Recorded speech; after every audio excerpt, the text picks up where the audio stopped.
Mapagpalang araw po, ano? Dito po tayo ngayon sa lugar ni Tatay Hogos at Nanay Claring.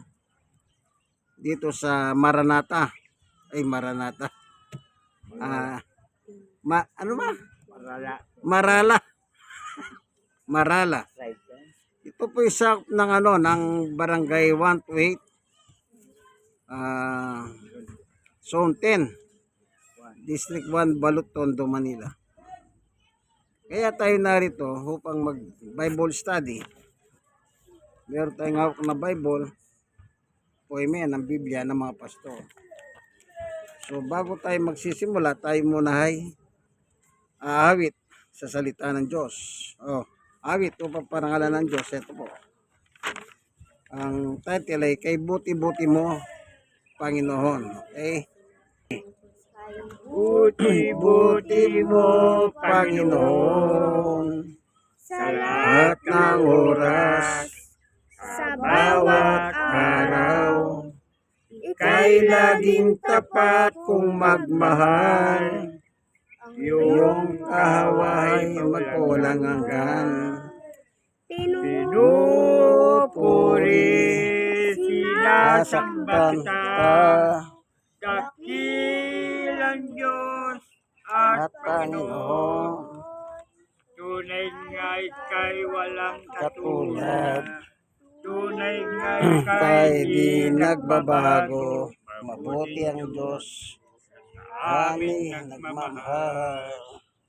Kay buti-buti mo, Panginoon, sa lahat ng oras, sa bawat araw. Ika'y laging tapat kung magmahal, iyong kaway walang hanggan.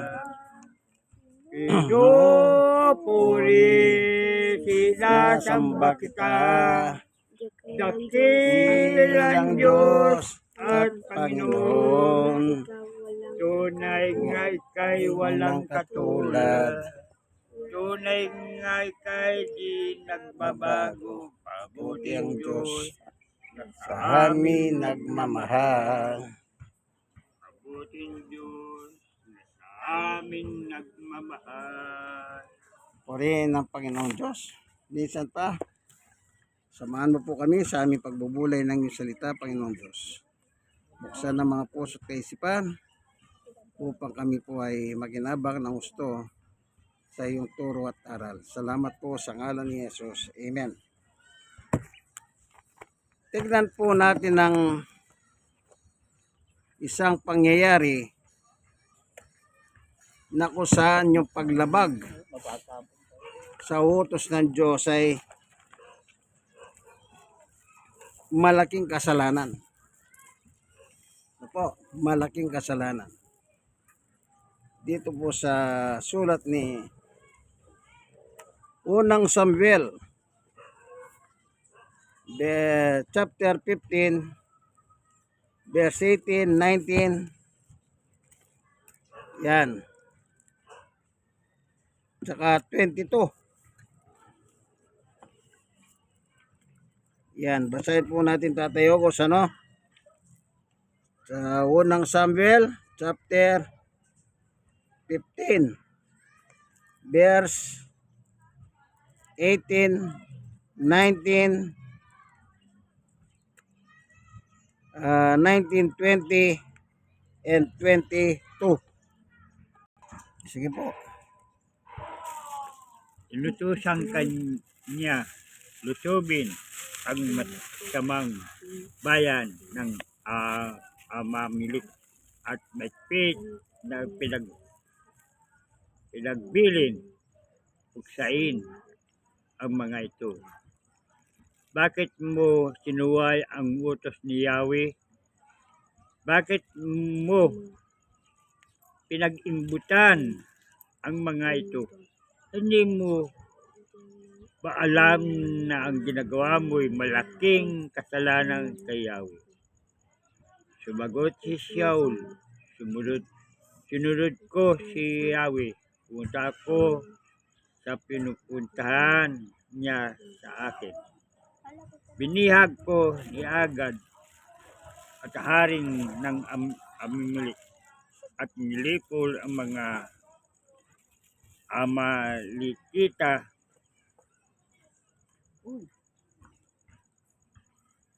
Ngunit pinili ang mga tao ang pinakamainam ng mga tupa at baka at hindi namin pinatay kasama ng iba. Sa halip, inuwi namin sa Gilgal upang ihandog kay Yahweh. Sinabi ni Samuel, akala mo ba'y higit na magugustuhan ni Yahweh ang handog at hahain kaysa pagsunod sa kanya? Mas mabuti ang pagsunod kay Yahweh kaysa paghandog. At ang pagkikinig ay higit na hain taban ng tupa. Amen.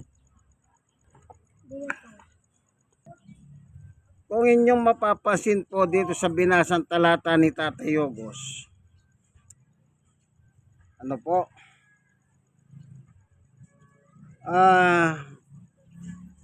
Ang Diyos po ay nagutos kay Haring Saul na lusobin ng Amalek at patayin lahat sila. Pero ang ginawa po ni Amalek ay ni Saul, yung mga ayop na magaganda, pinili po nila. Pinili nila. So, sa hindi po pagsunod sa utos ng Diyos, ang sabi po rito sa Biblia ay malaking kasalanan. Yan palang hindi mo susundin ng Diyos ay malaking kasalanan. Hindi basta kasalanan. At sabi rito, malaking kasalanan ang ginawa mo. Ang sabi po kay Saul ni Propeta Samuel, ang lingkod ng Diyos. Ngayon, kung ating titignan ang ating kasaysayan sa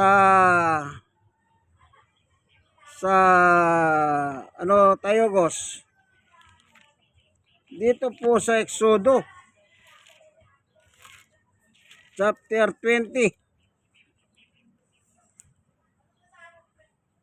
meron po nakalagay dito sa chapter 20 verse 1, 2, 3, 4, 5, 6. Yan. Tignan natin ang sinalita ng Diyos dito. Ito po. O sige po. Ang lahat ng ito, sinabi ng Diyos, ako si Yahweh, ang iyong Diyos, na naglabas sa iyo sa Ehipto at nagpalaya sa iyo mula sa pagkaalipin. Huwag ka sasamba sa ibang Diyos maliban sa akin. Huwag kang gagawa ng imahin anuman nilalang na sa langit, na sa lupa, o na sa tubig upang sambahin. Huwag mo silang yuyukuran at sasambahin. Sapagkat ako si Yahweh na yung Diyos ay mapagnibuguin Diyos. Ang kasalanan ng mga magulang at siningil ko sa kanilang mga anak hanggang ikaapat na salinlahi. Ngunit pindarama ko aking pag-ibig sa libong-libong salinlahi ang mga umiibig sa akin at tumutupad sa akin mga kautusan. Amen. Maliwanag po. Ang tumutupad sa utos ng Diyos, ang sabi ng Diyos, Pinadarama ko ang pag-ibig ko. Yan. Nadadama nila ang pagmamahal ng Diyos sa mga taong sumusunod. Pero pag hindi ka sumunod, yung kasalanan mo, sabi ng Diyos, sisingilin ko hanggang ikatlo, hanggang ika-4 na saling lahi ng iyong lahi. Kita nyo po, yung kasalanan mo, ikaw ang gumawa ng kasalanan, yung sumunod na salin lahi mo, sisingilin pala ng Diyos kanila. Binabasa lang po natin ang Biblia, no? Binabasa natin. Ayon. Ano bang utos ng Diyos? Oh, Tatay Ogos, pakiulit mo yung verse 4 and 5. Sa binasa mong yan, ulitin mo lang po yung verse 4 and 5. O, sige.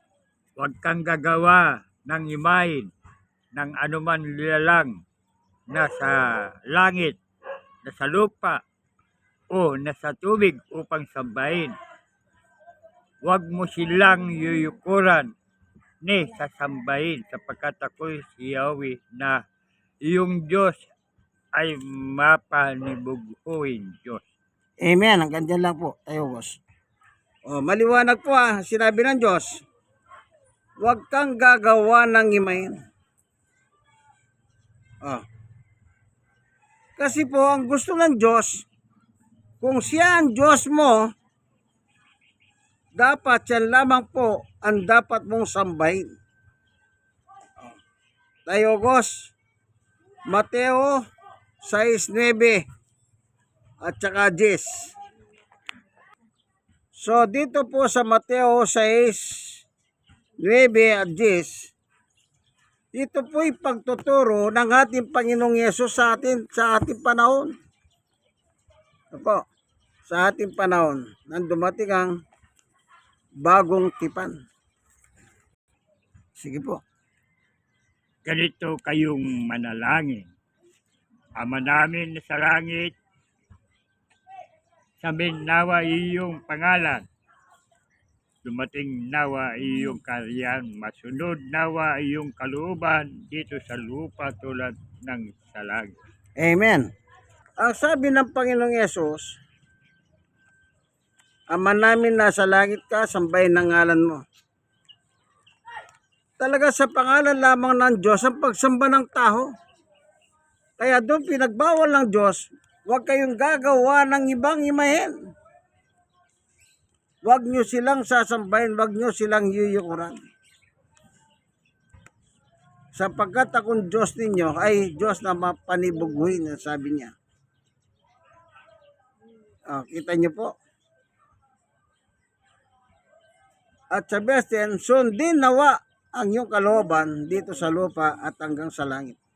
So maliwanag po, ang pagsunod po sa Diyos, dito pa lamang sa lupa, sumunod na tayo. Kasi po, nasa lupa po tayo. Kaya sinabi diyan, dito sa lupa. Oh. Di po ba? Masunod na wang yung kalooban dito sa lupa. Di pa tayo mga tao, nasa lupa tayo. Nilikha tayo ng Diyos, dito tayo nilagay. Hanggat nasa lupa tayo, kailangan marunong tayo sumunod sa Diyos na gumawa po sa atin. Kaya pag hindi po tayo sumunod, yung Diyos doon nagalit. Dahil sa kasalanan ni Haring Saul sa panahon niya. Siya rin ang Diyos po ngayon. At ang Diyos na darating.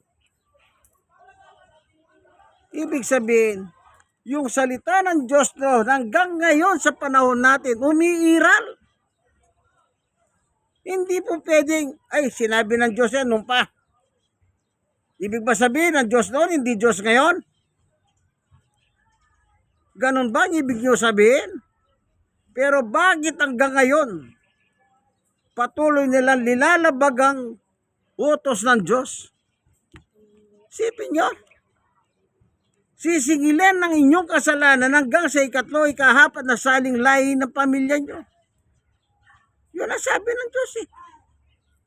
Kasi nga po, yung kinagawian ng mga tao, pinamamana sa kanilang mga kalahi.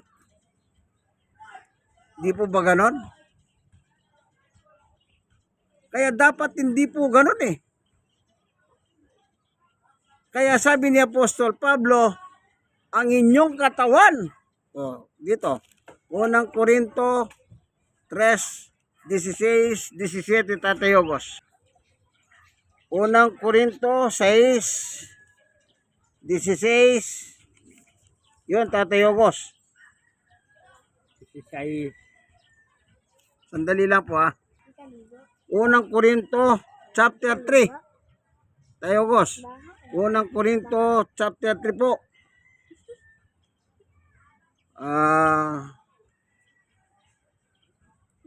16, 17. Yan. Nagkabaliktad lang. Ayan. Basa na tayo, Ogos. 1 Corinto 3.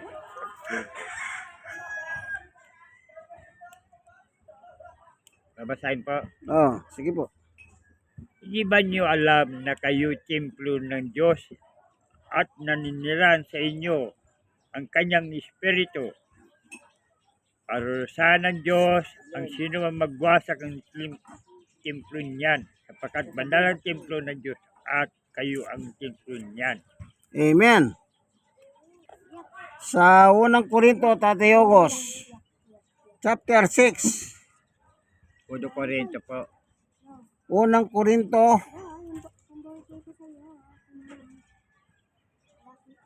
chapter 6.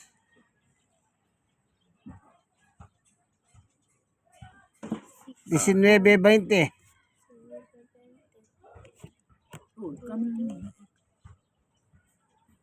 Yan.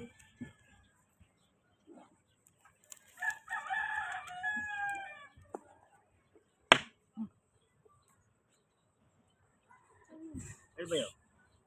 Ewan ko. Wala yun. Babay niya. So, maliwanag po, ano? As sinabi ni Pablo, merong parusa. Di po ba? May parusa.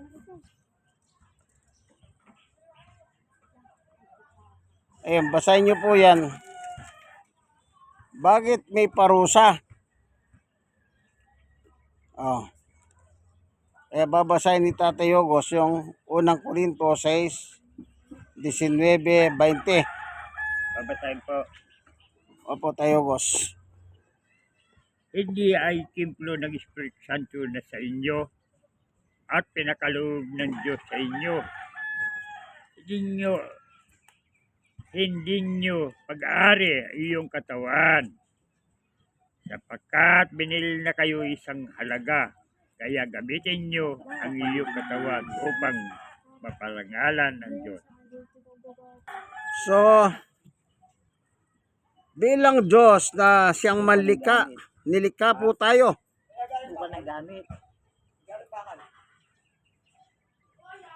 Kaya gamitin natin ang katawan natin upang ang Diyos ay maparangalan. Kapag nilalabag po ang utos ng Diyos, wala pong karangalan ng Diyos diyan. Manapa, nagagalit po ang Diyos pag nilalabag mo ang kanyang utos, kagaya na lang kay Haring Saul, na inutosan siya ng Diyos pero nilabag niya. At nakatwiran pa sila na yung mga magagandang ay pinili nila nang sabi niya, iandog nga namin ito sa Diyos eh.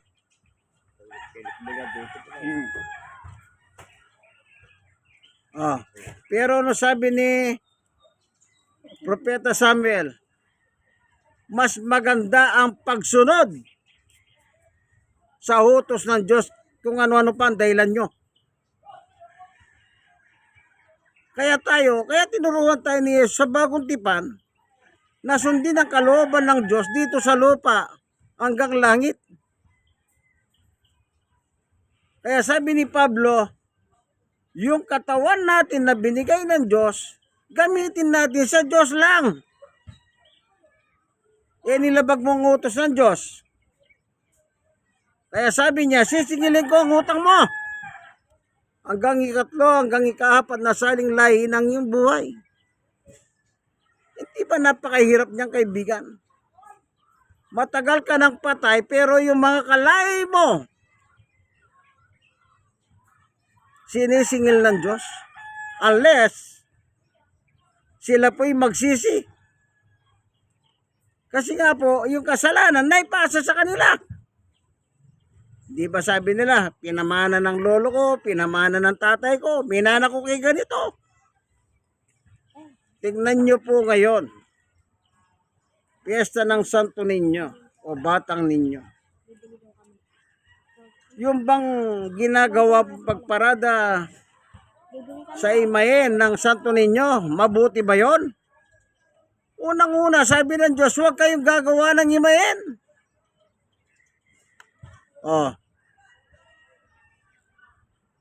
Ang utos, huwag kayong gagawa ng imahen o huwag kayong magkakaroon ng ganyan. Ngayon sasabihin nila, si Jesus ito eh. Sigurado ka ba yung anyo na yan? Kanyo talaga ni Jesus? Sino nakakita sa anyo ni Jesus? Hanggang ngayon nakita niya pa. Kaya kung makita niyo po yung iba-ibang itsura niyan, yung mukha ni Jesus, iba-ibang itsura. Hindi po tayo nanunuligsa ng reliyon. Nagbabasa lang po tayo ng Biblia. Dapat po igalang natin ang Diyos. Kailangan parangalan natin ang Diyos sa pamamagitan ng pagtupad sa kanyang utos. Sino ba may bigay ng buhay sa inyo? Sino ba may bigay ng buhay sa akin? Isa lang. Ang Diyos ang lumikha sa lahat. At yan sinasabi ng Diyos. Nilikha niyang buong daigdig sa buong universe. At lahat ng nananahan dyan. Sino ba yung nananahan sa universe? Hindi po ba tayong mga tao? Na kumpleto tayo, alam natin yung masama at mabuti. Yung hayop, wala namang alam yan. Ang alam lang ng hayop, kumain eh. O sige, mag-alaga ka ng manok. Alam ba ng manok, nalulutuin mo siya pag lumaki siya? Kung alam lang niya, edi wag na siya kumain para mamatay na lang sa sakit. Yung baboy na lang. Pakainin mo ang takaw. Pero alam niya bang ibebenta mo siya, kakarnin siya, kakainin mo? Hindi. Tayo mga tao ang binabalahan ng Diyos kasi tayo yung kumpleto. Meron tayong isip. Gamitin po natin sa tama ang isip natin. Kung naniniwala tayo sa Diyos, di sumunod na lang tayo sa Diyos. Alam niyo yung pagsunod sa Diyos, hindi masama. Ang masama, yung paglaban sa salita ng Diyos. Si Adan at Eva, kaya nagalit ang Diyos sa kanila. Hindi nila sinunod ang salita ng Diyos. Hindi po yung kumain sila ng mansanas. Kesyo yung kwento daw. Kaya sila pinarusahan kasi kumain sila ng mansanas. Wala binanggit sa Biblia na mansanas yun. Ang totoo, yung salita ng Diyos, hindi nila talaga sinunod. Ano sabi ng Diyos sa kanila? Nasa gitna sila ng alamanan, lahat ng namumungang kahoy dyan, pwede ninyong kainin ng bunga para mabuhay kayo. Bakit yung kain sa isang puno na pinagbawal ng Diyos, yun pa pinakialaman? Bakit? Ang daming puno eh. Kanya lang, yun ang kinasangkapan ni Satanas. Kaya nung makita ni Eva yung bunga ng punong yun, naglaway siya. Siyempre, gawa ng Satanas yan. Siyang naggawa ng kasalanan. So, sinong nahulog sa kanilang dalawa? Si Eva. After that, inalok niya si Adan, kaya pareho silang nahulog. Kita niyo po?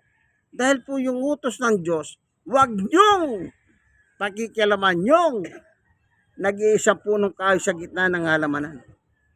Kung alin pa yung pinagbawal ng Diyos, yung pa yung kasi po, nandun si Satanas nakapulupot.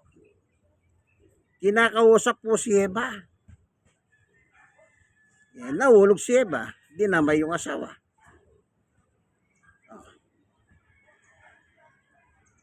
Tayo pong mga tao, talagang madali po tayong mahulog sa tukso. Sa totoo lang, madali tayong matukso ni Satanas. Meron akong kakilala nung nakaraan lang. Nangangatwiran pa Mali. Yung kasalanan mo, huwag ka ng mga twiran. Manapa. Anong sabi ni Jesus? Panghuli. Tatay Ogos, Mateo 4:17. Ito po yung panghuli. Ano lang ang dapat natin gawin, kaibigan? Ito, sundin natin si Jesus kung ano sinasabi ni Jesus. Kasi po, siya yung anak ng Diyos Siya nagdadala ng salita ng Diyos sa atin, kaibigan. Hindi po kayo logi. Kumbaga sa sugal, wala kayong katalo-talo. Pag sumunod po tayo sa salita ni Panginoon Jesus. Ayan. Basahin ko. Magmula noon ay nangaral na si Jesus. Itinuturo niya, magsisi na kayo at talikuran ng iyong mga kasalanan sapagkat malapit na dumating ang kaharian ng langit. Amen. So maliwanag po ang utos ni Jesus, magsisi tayo. Hanggat hindi po tayo magsisisi, hindi po tayo paghaharian ng Diyos. Kaya nga po hindi po tayo makasunod sa Diyos Dagawa ng hindi po tayo nagsisisi. Para makasunod tayo, di magsisi tayo. Para pagharian tayo ng Diyos. Okay, kakanta po tayo. God is good. Ay, ano ba? Diyos ay pag-ibig. So, awitin natin, Diyos ay pag-ibig. Pag-ibig ang Siyang pumukaw sa ating puso't kaluluwa, ang siyang nagdulot sa ating buhay ng gintong aral at pag-asa. pag-ibig ang siyang Lord natin, di mapapawi pawi, kailan paman, sa puso't sa diwa, tayo'y isa Salamat. lamang kahit na tayo'y magkawalay, pagkat ang Diyos ating Diyos ng pag-ibig, magmahalan tayo'y magtulungan, at kung tayo'y bigo ay huwag limutin na may Diyos tayo yung nagmamahal. mahal. Amen.